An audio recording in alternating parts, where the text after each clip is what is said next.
Әйелге бірақ секунд жетеді. Бүйтіп күлімсіреп қарап, жаным, біреуге бір күн жетпеуі мүмкін. Мәселе одай емес, минут секунд қате ол сөз, ол дұрыс емес. Әйелге мейірімділік керек. Мәселе минуты ме, оның секундына қарамайды.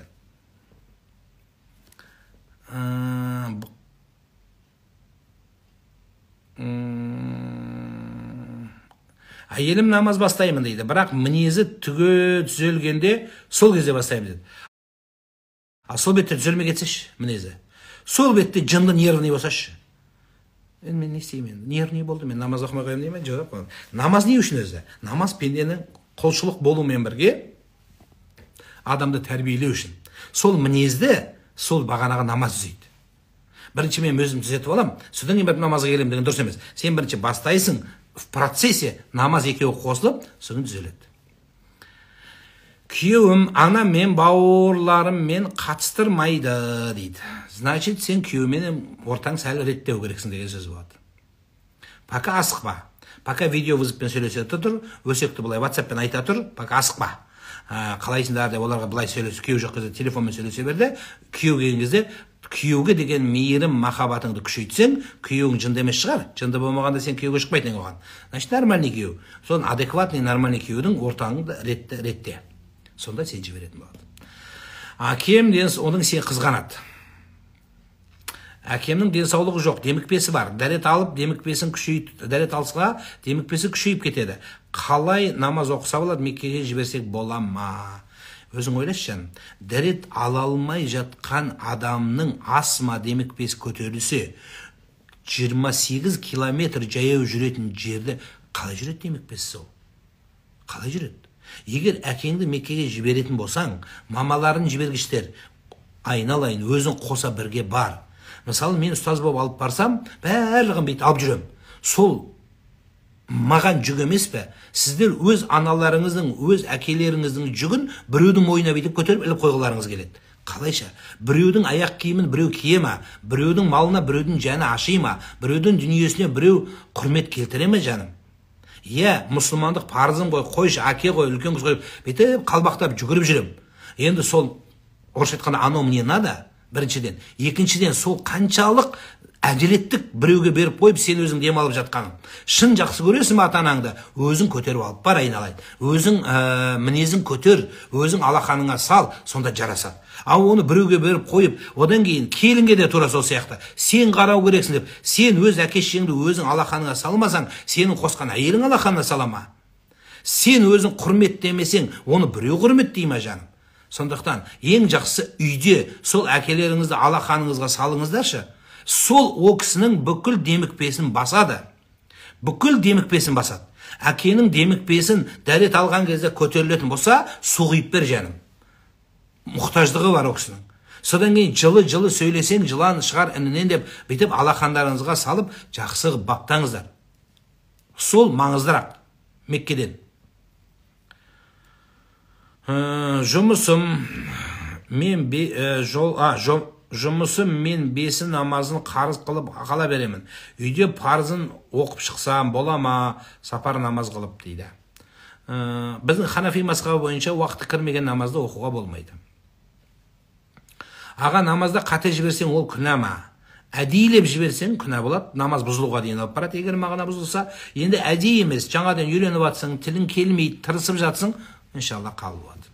Бірақ қосымша қол бос кезде телефон, инстаграмда көп отыра бермей, жақын жерде мешітке барып, имамдарға жолығып, жарты сағат 5 минут немесе мына онлайнда сабақ беретін ұстаздар көп, соларға жазылып, бесплатный беретіндер бар, платныйларына бармаңыз. Бесплатныйлар беретіндерге, или көп ақша сұрамайтындарына барып, соны кішкене қарап түзетіп алыңыз. Аға, ниетім жариялау емес, тикток түсіріп едім, ел рия деп жатыр. Бәленбай статьяны қарап, білесіз тиктокта дейді. Білмедім, айта алмайым. Ажырасу, ажыраспау мақсатында истихара оқуға бола ма? Болмайды. Болмайды. Истихара оқығаныңда күнә болады, ажырасқаныңда күнә болады. Абаду халала илаллахи талақ. Алланың ашу келетін нәрсенің біреу рұқсат етілген болса да, адал болса да, талақ болады. Егер сені ұрып, көзіңді шығарып, өміріңнің ойранын шығарып жатса, полиция бар бізде, бұлай, әйелдің құқын көтеретіндер қазір. Соларға қайырласың. Содан кейін сөз жақын жерде мешітке айтып молдаға айтасың. Бірақ молданың өзі әйелін ұрмайтын молда болу керек. Соған барасың, соны айтасың, мынандай жағдай болып тұр дейсің, ол оны таныса, сөйлесіп береді. Намазды енді бастадым. Таң намаздан соң қайтыс болған балама Құран оқысам бола ма? 24 сағат 5 уақыт намаздың любой жерінде Құран оқи берсеңіз болады. Ана ақшам намаздан кейін Құран оқымайды деп жүргендер де қателеседі. Оқи бересің. Қолыңыз бос па? Оқу керек. Бірақ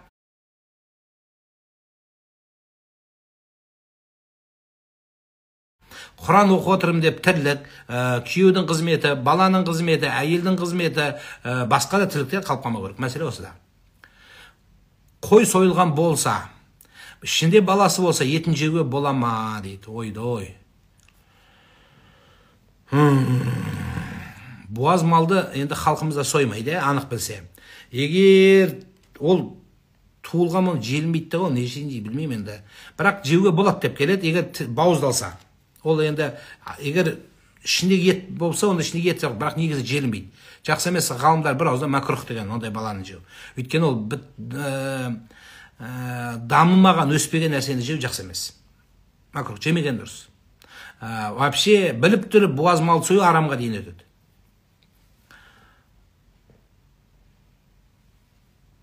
Үтір намазында А'ла сүресін оқу міндет пе? Жоқ ондай. Білгенше оқи, білгенін сүреңді оқи бер. Тәрбиеші болып жұмыс істеп жүрмін. Намаз оқуға бола ма жұмыста дейді. Сен де көрсетпей оқы жаным. Көрсетпей оқы. Тұрып алып балалар біреудің баласы отқа түсіп кетіп, біреу шоққа түсіп, бір-бірімен төбелесіп, көзін ағыз жібермесін. Содан кейін қайда оқыды, намазда оқыды деп бүкіл журналистер и так қазір осыны іліп атқан кезде, намаз оқитындарыңыз орысша айтқанда намазбен қазірет етпеңіздер. Қазір аңдыған сол болды. Міне намаз оқыды, балалар мектепте оқыды ма, оқымады, жоқ ондай әңгіме. Бір сурет салған екен біреу. О, Кавказ ба, Россия ма, Сирия ма, міне Қазақстанда деп көрдіңіздер қандай дау болған. Тура сол сияқты сен де соған азық қылма. Онсыз да ана, білмеймін, діннің дұшпаны деп оларды айтпай-ақ қояйын, бірақ сондай нәрсе ілгекке сізде себеп болмай-ақ қойыңыз. Жарай ма? Сол үшін намазды көрсетпей оқы, яки тез оқы. Отырып алып оқыған армыз дейді, армаңыз.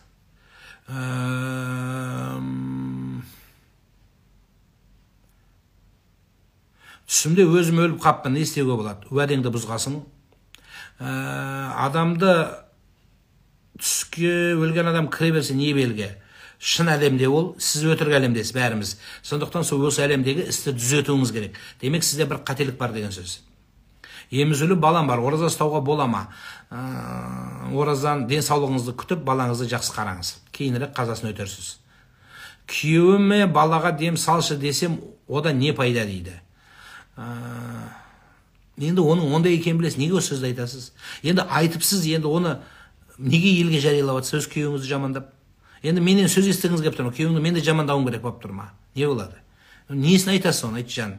Өз Құдай қосқан жарыңды неге бүкіл әлемге аберін төгесіз? Өткенде біреу жазыпты, күйеуім сүндеттелмеген деп. Намға қайрайсың сен? Енді соның сол жерін айтуға дейін не көрінді енді? Сомен жатырсың, сомен тұрып атсың, сомен нан жеп атсың. Енді не пайда деді? Енді өзің оқи бер жаным. Өзің дем сала бер. Одан кейін оның абыройын төкпеңіздер. Құдай қосқаннан кейін бәрібір жақсылы жаманды сол кісі сіздің жарыңыз жаным. Намазға келгім келіп жүр. Ата-анам қарсы, разылығы керек пе дейді. Ботам нешедесің сен? Настройки нету возможности взять, да, вы хотели написать, взять омовение. Можно ли вечером читать Зухр, Аср, Маариб и все вместе? Я знаю многих ребят, которые в такую очень прохладную погоду по городу Астане, в других регионах, которые читают намаз. Для того человека, который читает намаз, вы найдите в интернете, есть фотография крановщика, который находится на высотном кране, и этот человек, выйдя из своей кабины, делает там на стреле крана делает намаз. Понимаете? Поэтому есть хадис, где посланник Всевышнего гласит, если человек захочет встать на Всевышний путь, Аллах ему укажет правильный и легкий путь.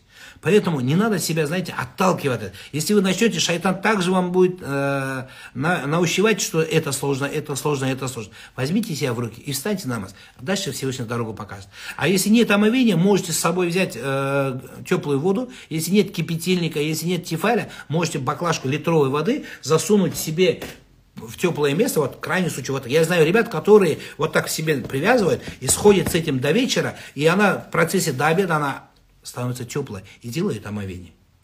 И в этом нет ничего плохого. Если даже нет возможности, ни малейшей возможности, не можете взять омовение вообще, то читайте намаз путем таямума, то есть сухого омовения, да? И если даже этого нету, ну тогда не знаю, работу, наверное, придется менять. Бір кісі есімін ауыстырғысы келген еді. Оған қайтадан азан шақырыла ма? Жоқ. Балаға бір рет азан шақырылады, бір рет ат қойылады. Екінші рет азан шақырылмайды ешқашан, ат ауысса да. Сол атпен қалады. Егер атын ауыстырса, баяғыда атың Сталин еді. Мысалы, Сталин деп қойып қойған, атаң Сталин деген енді ол кәпірдің атын қоюға болмайды. Енді қойылды. Енді өзгертуің керек деп тұр. Енді өзгерткен кезде жариялайды. Ой, бүгіннен бастап мына Сталин деп қойған қазақтың баласының атын Сұлтан деп қоямыз. Немесе Сұлтан Махмұд Торайғыров атамыздың құрметіне Сұлтан Махмұд деп қоямыз. Деп жариялап қояды болды. Осыдан кейін бүгіннен бастап Сұлтан Махмұд деп айтыңдар бұған деп жариялайды болды. Объявление жасайды, сонымен болады. Қазіргі объявлениені мешіттен жасамайды. Қазіргі объявлениені инстаграмыңа жазып қоясың, ана үстіне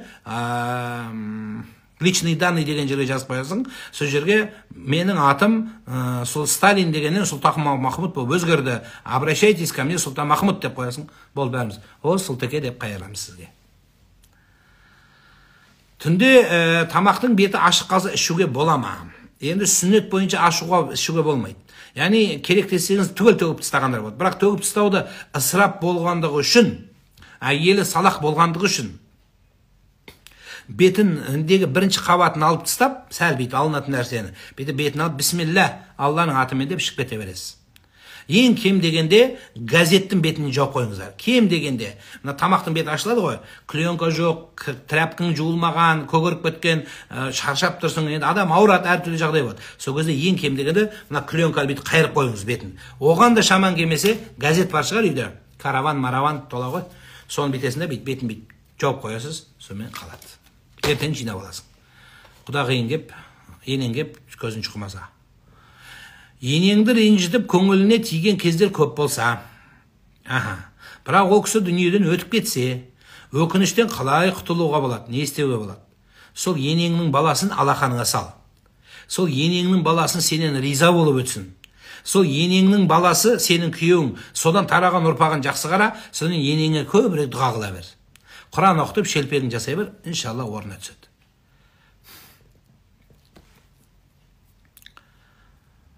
Диана деген есім харам дейді. Қаншалықты рас? Енді біздің исламға тікелей қатысы жоқ аттың біреуі есептелінеді. Бірақ ол атты да кішкене дияна немесе басқа да бір әріптермен созып мұсылмандыққа жақындатуға болады. Егер қойылып кеткен болса, онда амалды күшейтіңіздер енді. Атың қисық болса да, затың түзу болсын. Кішкентай кезінде азан шақырмаған болса, үлкен кезде азан шақыруға бола ма? Жоқ, керек емес деп айттық. Намаз оқуды бастадым. Сапар намазы жөнінде түсіндіріп берсеңіз, 28 күндік уақытта жасаймын басқа қалада. Тамаша, қабыл болсын алтыным. Осы намаздан айырылма жаным. Алла саған жүрегін қуат берсін. Так. Былай деп есепте, қалай көрсетсем екен, былай. Мынау сенің тұрған қалаң, красный. Мынау сенің жұмыс істейтін қалаң. Ортасы 90 километр, 100 деп айтады, 90 деп айта берейік. Кітаптағы бойынша 90 километрден асса. Мына жер. Мынау 90-дан алыс баратын жерім. Онда сен мына үйден шыққаннан бастап, момент, мына үй көрінбей қалады ғой, мына кішкене жүрген кезде мынандай болып қалады. Қазақ айтады, үйден 40 қадам шықсаң мүсәпірсің дейді. Бұрынғы кезде 40 қадам шыққанда үй көрінбей қалады екен. Ауылың көрінбей қалған сәттен бастап, мысалы сен Алматы бойынша айтайыншы, Алматы қаласы немесе Астана. Астана болса, Астанадан шықтың, Қосшыға жеткенде, уже Астана көрінбейді. Қосшыдан ары қарай кеттің, сонда 20 километр, 30 километр онда сізге сол қошқыға жеткенде уже сапарда бола бересің. Намаздың уақыты кірсе өзің оқысаң, қысқартып оқисың, төртеуді екі қылып оқисың. Егер местный мешітке кіріп, местный имам қойсаң, онда полный комплект оқисың. Енді осы жолда келе жатсың. Ал енді баратын күніңіз 15 күннен кем болса, 14 күннен. Енді баратын күніңіз 28 күн дедіңіз. Мына жақта 28 күн. Енді сіз сапардың үкіміне кіре алмайсың мына жақта. Енді не болады? Сіз шыққан сәттен бастап, мына жерден шыққанда, мына жолда, процессе, на трассе, мына самолетта немесе пойызбен немен барасың. Сол жолда ғана сапарда боласыз. Мынақа жеткеннен кейін мына жерде сіз сапардағы адам бола алмайсыз. Сіз местный боласыз да, намазды полный комплект оқисыз. Жақында нәрестелі болдық. Азан шақырып атын қоюға міндетті түрде имам шақыру керек пе? Әлде өзім азан шақырып қойсам бола ма? Нұркентай бауы берік болсын. Құдайға мың шүкір, Алла сізге перзент беріпті. Енді сол перзент ол қуанатын болғанмен оның аманаты бар енді. Сол баланың жемі адал болып, одан кейін оның дүние келтірген анасына жақсы қарап, одан кейін барып соның баланың тәрбиесі сіздің тікелей мойныңызда екенін ұмытпаңыз. Енді сол баланың азан шақырған кезде, бұл азан шақыру сүннетке жақын амал. Сүннет деп айта берейік. Енді сол азан шақырғанда имам шақыру керек па? Жоқ. Өзің шақыр. Ең жақсы өткенде айтқанбыз, әкесі шақырсын. Құрметті аналар, сіздер балаларыңызға азанды әкесін бейтіп төмен басып, звездаларға емес, ең жақсы күйеуіңізге айтқызыңыздар. Сен айт. Десеңіз, ол бүйтіп қиналып, қандай дұға оқимын, не оқимын деп дайындалады. Ертең айтасың сағат 9-да деп қой. Ол түні бойы ұйықтай алмай, не айтам, ойбай азанды білмеуші едім деп кітап қарап, интернет қарап, азан қалай айтылды деп соны жаттап, содан кейін достар шақырыңыз, түсірем деңіз, видеоға түсіріп, ана архив тық қоям деңіз, бала өскен кезде көреді деп. Содан кейін ол да толғанады. Сөйтіп еркектің мына балаға деген махаббаты, сізге деген құрметі, отбасына деген жауапкершілік артады. Сөйтіп, еркекті сөйтіп ұстау керек. Сізді басқа нәрсемен ұстағыларыңыз келеді, онымен ұстай алмайсыз. Еркекті осындай ұлағатпен, ақыллықпен, даналықпен ұстайды жандарым. Содан Құдайдан дұға алып, сен айт деңіз. Содан ол мәз болады. Маған айтқызып жатыр еме. Имам айтып, сен айтасың деңіз. Имам келіп отырсын, имам отырсын, бірақ сол айтсын. Немесе біреуіне азан айтсын, жаңағы имам аз айтса, қаматты біреу айтсын. Әйтеуір не керек? Күйеуді кіргізіңіздер. Сонда күйеу айтып жақсы болады. Күйеу айтып, өзің айт жаным.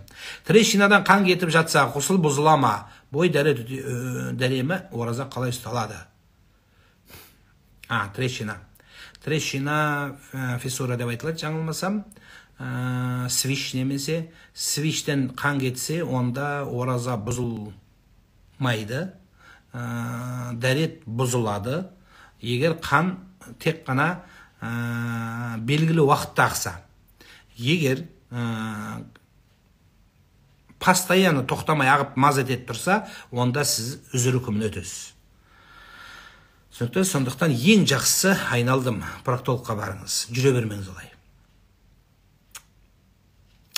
Ораза ұстауға, шөлге шыдамайын ба деп қорқып жүрмін ғой, түсіме кіріп дейді, ұстайсың, Алла қуат берсін. Не себепте бізде Палестина халқының жағдайы қозғалмай жатыр? Не үшін жамағатпен дұға етпейміз? Мүмкін сен естімей жатқан жасың, жасап жатыр. Палестинаға бас мүфтиімізге дейін жасады, президентімізге дейін айтты, әрбір мұсылман жасап жатыр. Обязательно саған естіртіп, есті, жаңағы деп сен атыңды айтып қайырмайды жаным, айтылып жатыр бірақ. Қызым 12 жаста, намаз оқығым келеді дейді. Не істесем болады? Өзіңіз алдына тұрыңыз да, артыңызға тұрғызып көрсетіңіз. Ораза істеп тісім жұлсам бола ма? Жұла беріңіз. Ең жақсы оразаға дейін жұлып аш, бүкіл тістің бәрін. Жұлатын тісіңді бітір, имплантыңды сал, пломбыңдың бәрін бітіріп аш оразаға дейін. Әлі оразаға дейін бәленбай күн бар әлі. Тісің тұрмақ жағың демдесең болады. Тісіңнің ашып тұрып, импланттың орнына егер сүйегің келмесе, сүйегіңе бейт тұрып үстіне құяды. Сонды жасасып ал. Пока бәрін бітіріп аш, айналайын.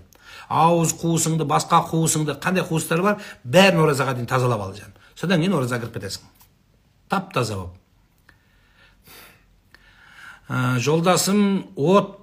Жолдасымда от жоқ. От жоқ емес. Ораза ұстап жүр енді. Енді болмайды дейді дәрігер. Өт жоқ десеші, деп жазсаш жаным ау. өт жоқ. Жолдасыңда өт жоқ болса, өті жоқ кісілердің ситуациясына қарайды. Мысалы, мен танитын көп кісілердің өті жоқ, бірақ ораза ұстайды. Ол диета ұстап жүрген адам болса, ешқандай проблема жоқ, ұстайтындар бар. Бірақ дәрігермен кеңескен жақсырақ болады. Ислам дінінде қанша мазхаб бар? Ислам дінінде мазхаб екеу-ақ. Енді кейін ғалымдар үшеу дейді. Екі мазхабты біз айтамыз. Біреуі амалдағы мазхаб, яғни действие құқықтағы, біреуі сенімдегі мазхаб. Енді біреу политический мазхаб деп қосатындар бар. Енді бізде екі мазхаб. Сенімдегісі Матуриди, Ашари болып бөлінеді, одан қалған жаңағы амалдағы мазхаб төртеу болады. Ол төрт имамның мектебімен кетеді жаным. Сахарный диабетпен ауыратын едім, ораза ұстауға бола ма? Екінші тип дейді. Екінші типтегі бұл уже созылмалықтың дәрежесі күшейген, сондықтан сіз денсаулығыңызды күтіңіз. Диализде жүрген адамға ораза ұстауға бола ма? Жоқ. Диализдегі адам бұл өте айналайын.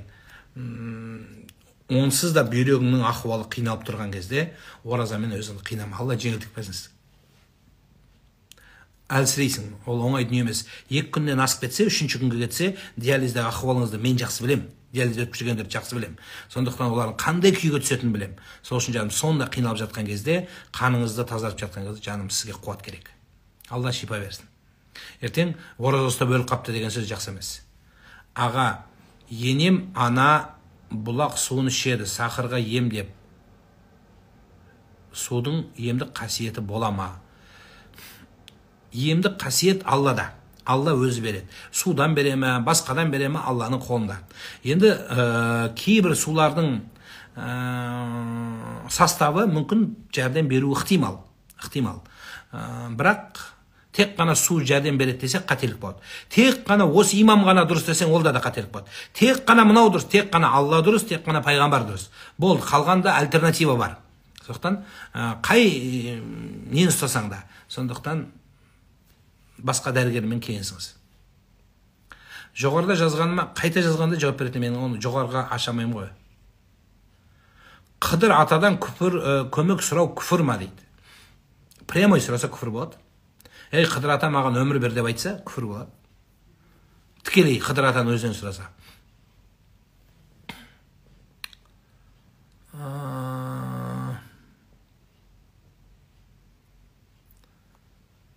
Қызым кедей жігітке тұрмысқа шығайын деп жатыр. Тойы да солай өтпекші. Сіздің аталарыңыздың бәрі кедей болған? Бәріміз кедейміз.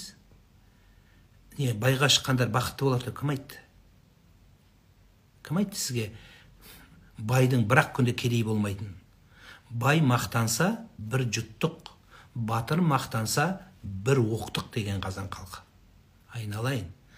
Бүгін малың бар, ертең антикор келсе, 0,0,0,0-ден де төмен түсіп кетесің. 0-ден де тахт төмен түсіп кетесің. Бишара болып қаласың. Сол біреу қол жайып, менен сұрай беріңіз, анау. Өзіңізде кино көрген шығарсыз, «Богатый тоже плачет»-ті көріп шығыңыз тағы да. 90 жылдарда киноны. Май асаған байлардың нанға мұқтаж күні бар, жаным. Ұмытпаңыз оны. Май асасаң да нанға мұқтаж күнің бар, ұмытпаңыз оны. Ешқашан ой болмайды. Ешқашан адам байлықтың үстінде өтпейді. Құдай кейде түйе береді, кейде жаяу жүргізеді. Түйе мінгенде елдің бәрі құтты болсын дейді. Жаяу жүргенде елдің бәрі ақымақсың дейді. Сондықтан бұл жақсы нәрсе емес. Жақсы нәрсе емес жан. Байлықтың үстінде ешқашан өтпейді адам. Кейде төменсіз, кейде құлдилайсыз, кейде 0-0 болып қалуыңыз мүмкін. Сіз неге қызыңыздың бақытын күйеуге шығам, бақытты болам десе, неге аяғынан тартасыз? Кедейіне жарлы баймай ма, жетім өспей ма дейді атаң қазақ. Тойда болып, тойда ортаға билеп шығу ма сонда бар арманыңыз? Тойда бір үстіңізге камзол кию ма? Турецкий бәрібір бермейді сізге, итальянский. Гуччи бәрібір бермейді. Байлар бермейді ешқашан, менен сұрай беріңіз. Кеше бір байға бардым. Рахмет. Күштісіз. Вообще ризамыз сізге. Рахмет деп шарып салады. Болды. Өйтіп кете бересіз.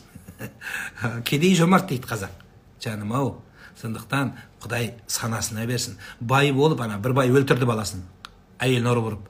Солай ма? Көзін оят қызыңыздың. Бейшарасың, малсың, түгің жоқ, қайыршысың деп мына жерде отыр. Сұраңыз, жазады өздері ақ. Сол байлығын уже естігісі келмейді, көргісі келмейді. Алтын клеткада отырса да кеткісі келеді, түсінесіз ба? Адамға тыныштық келеді. Тыныштық жанына, тыныштық керек. Байлық көзіңе көрінбей қалады, жаным. Сол үшін олай жасама, рахмет айт. Сол алам десе, кедей болса, кедей жарайды, Құдай қаласа. Сол кедей сізді көтеріп, төбесіне қызыңды бағады. Ертеден кешке дейін жұмыс істейді. Осы Құдай қосқан жарымның бір көңілін көтеріп қояйын деп. Бай бір береді, ертесіне 2 күн сығып алады. Қайтып әкеп берін келіп дейді. Айналайын, алшы мынауыңды дейді. Үшін бере салын келеді, берген нәрсесін. Енді арсыз болу керек ол үшін. Арсыз болсаң саған бәрібір болады. Сөйлей ме, сөйлемей ме?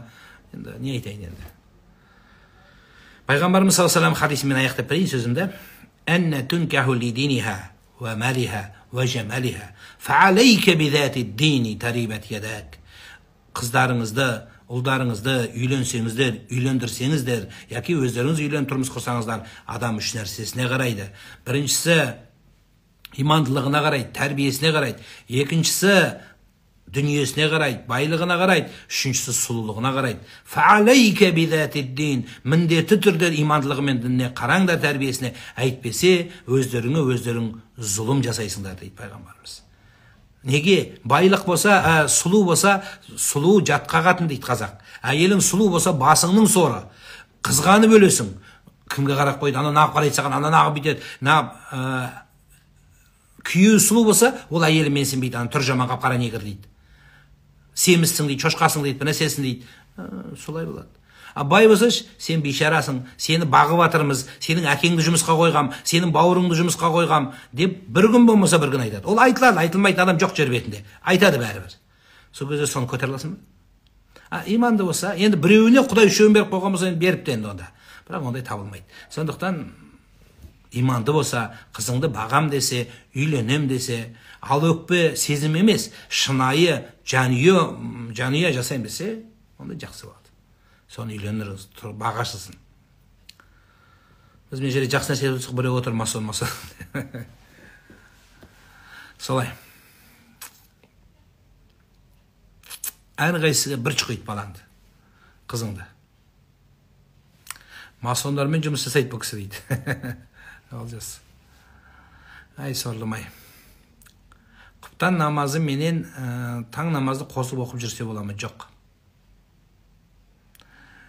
Қыздарымның құлағын неше жасқа дейін тестірсе болады? Дәрігермен кеңесіңіз. Енді кішкентай қыздарды тесіп қойды, әдемі қып. Негізі бір рет кесу бар енді. Қай кезде? Енді кішкентай кезде бітеліп қалса, кейінірек тесуге болады. Енді қазір 4-5-тен бұлай тесіп, сквозняк қып жатыр құлақтарын, білмеймін енді.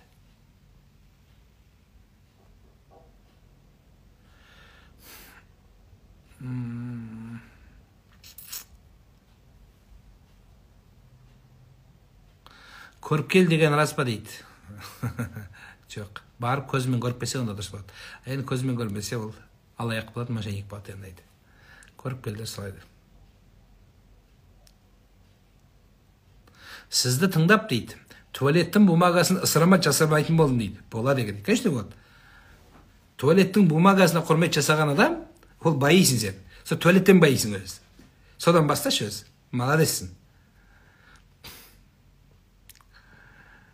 Кореядан сәлем бердік. Ағау дейді, сізді сыйлаймыз дейді. Алла сіздерді сыйласын. Кәсіп ашқым келеді, бірақ қорқамын, жасай алмай қалам ба деп дейді. Күйеу бар ма өзі? Әйелдің ең зор кәсібі күйеу болады. И бала тәрбиесі болады. Ең патолог кәсіп сол болады. Егер әйел адам күйеуден тараған ұрпағын соның қызметінде болса, әйел дүниедегі ең успешный бизнес-вумен әйел болады. Егер сен бизнес ашып, сол кеткеннен мол кетіп, ипі тұрмақ туы ашып, корпорация ашсаң да, үйдегі ұрпақ тәрбиесіне қалсаң, сенің дүниең, тапқан дүниең пішті болады. Пішті болады. Бір тиынға пайдасы жоқ.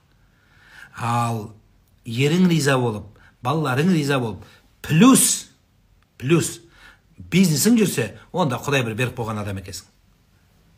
Құдай беріп қойған адам екенсің. Күйеуім партнер болып кірсе бола ма дейді, босанған кезде дейді. Күйеу партнер болды саған. Сол партнер болғаннан кейін сен осы халге түсіп қалдың, партнердің шықты. Енді екінші партнер қылма оны. Болды. Сол партнер болған кезде ол партнер болды. Сол партнер болғаннан кейін сен роддомға түсіп отырсың. Махаббат апарады роддомға деп, сол роддомға түстің сен енді. Сондықтан енді оны о жерге кіргізбе. Кіретін жеріне кіріп болды ол. Болды жан. Тыныштық бер. Әйелді күйеуді роддомға кіргізбеңіздер. Оны қанша рет айттық, тағы айтайын. Сен үшін индивидуалды. Айтпа, кіргізбе, керегі жоқ. Қатты қиналып тұрсаң, енеңді кіргіз. Енді енеңді ұнатпай шығасың, өзі әпке қарындастан кіргіз. Вообще ешкімді кіргізбе. Врачтар бар сол жерде. Саған жәрдем беретін, ақыл айтатын. Одан кейін сол дәрігер тыңдайсың сен. Сен енең тыңдамайсың, сол жерде подружкаңды. Сен күйеуді қарамайсың. Күйеуің құлап қалып, талып жатып, ойбайлап. Зачем басыңа проблема? Сен жақсы көреді, и так жақсы көреді сені. Қой. Өзім бауырсақ жасап дейді, әкеме дұға оқуыма дүйсенбі күні қабыл бола ма? Вторник күнде қабыл болады, среда күнде қабыл болады, четверг күнде қабыл болады, пятница күнде қабыл болады, суббота күнде қабыл болады, воскресенье күні и қайтадан понедельник күнде қабыл болады. То есть аптаның 7 күнде оқи бер. Түске дейін де оқи бер, түстен кейін де оқи бер. Түннің бір уақытында оянып істесең де болады, но просто үйден майдың иісі шығып кетеді, бәрінің ұйқысы бұзылады, сондықтан тақыр-тұқыр етіп, оны істемейтініміз сол. Күйеуім фамилиясын алуға болмайды екен деген қалай? Күнә дей екен дейді, ауыр күнә екен дейді. Ойдой десешей. Қайта өз фамилиям ауыссам бола ма? Ақша көп кетеді. Сонның проблемасы. Сен істейтін жұмысың жоқ қой. Фамилиядан басқа нәрсені бітіріңіз. Фамилияң құтты болсын. Новый. Бәленбаевада болғасың, қазір Түгіленбаевасың. Поздравляю. Түгіленбаева фамилияң құтты болсын. Сонымен жүріп бер. Сен басқа күнә істемесең болды. Өсек айтпа, өтірік айтпа, намаз оқы, намазаны қазағыма, оразаны қазағыма, енеңді сыйла, тағы не деп айтайын. Соны істе, сол ең патологы сол. Алла өмірлеріңізге береке берсін. Алла разы болсын.